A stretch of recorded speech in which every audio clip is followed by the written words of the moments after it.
दुर्गाज किचनमध्ये आज आपण हिरव्या मुगाचे डोसे करणार आहेत। अगदी झटपटीत बनतात। जे लोक आंबवलेले पदार्थ खात नाहीत त्यांच्यासाठी अगदी उपयुक्त अशी रेसिपी आहे। तर आपल्या चॅनलला लाईक, शेअर आणि सबस्क्राइब करायला विसरू नका। चला तर चालू करूया। सम प्रमाणात एक हिरवे मूग आणि तांदूळ घेतला आहे। याला 6 तास आपण भिजत ठेवलं होतं। सकाळी हे भिजत घातले होते। आता 6 तासानंतर याला वाटायला आपण घेऊ। एका मिक्सरच्या जारमध्ये अगोदर आपण मूग वाटून घेऊ। याला जर पाण्याची गरज लागत असलं तर थोडंसं पाणी घालूत आपण आणि असं फाईन पेस्ट आपल्याला करायची आहे। अगदी खरबरीत नाही ठेवायचं, जेणेकरून आपल्याला हे तव्यावर पसरताना त्रास नाही होणार। हे आपले मूग वाटून झालेले आहेत। या ठिकाणी आता आपण तांदूळ घेऊत वाटायला। तांदूळ कुठल्याही प्रकारचे घेतले तरी याच्यात काही प्रॉब्लेम येत नाही। मुगाच्या मॉइश्चरमुळे हे बॅलन्स होऊन जातं। यालाही छानसं फाईन पेस्ट करून घेऊत आपण। आणि आता याच्यामध्ये आपला सिक्रेट इन्ग्रेडियंट जाणार, कारण बऱ्याच लोकांची शिकायत असते की आम्ही मुगाचे डोसे बनवतो पण ते ड्राय बनतात। तर हा सिक्रेट इन्ग्रेडियंट्स आहे तो म्हणजे भात आहे। जो आपण डेलीच्या यूजमध्ये जो भात लावतो किंवा जे राईस बनवतो ना, हे आपण अर्धा कप या मिक्सरच्या जारमध्ये घालणार आहे।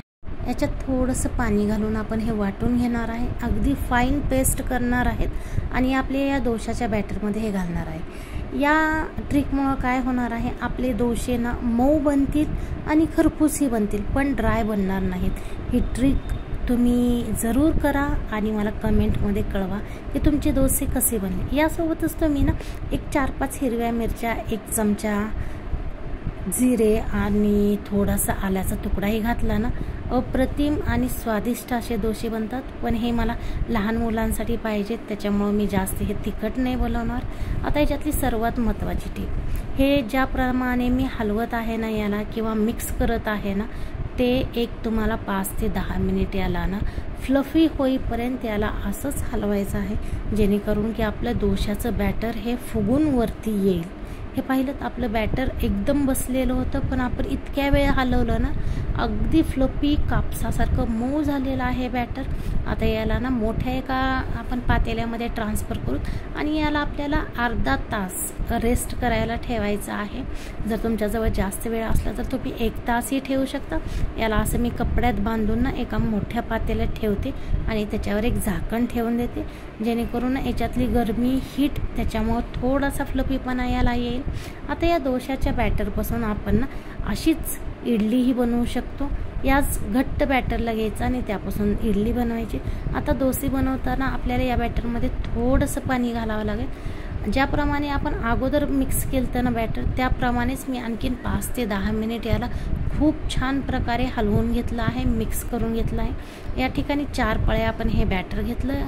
1 चमचाभर आपण मीठ आणि 1 चमचाभर या ठिकाणी जिरे घेतले। या ठिकाणी तुम्हाला हिरवी मिरची घालायची असते तर ती घालू शकता तुम्ही।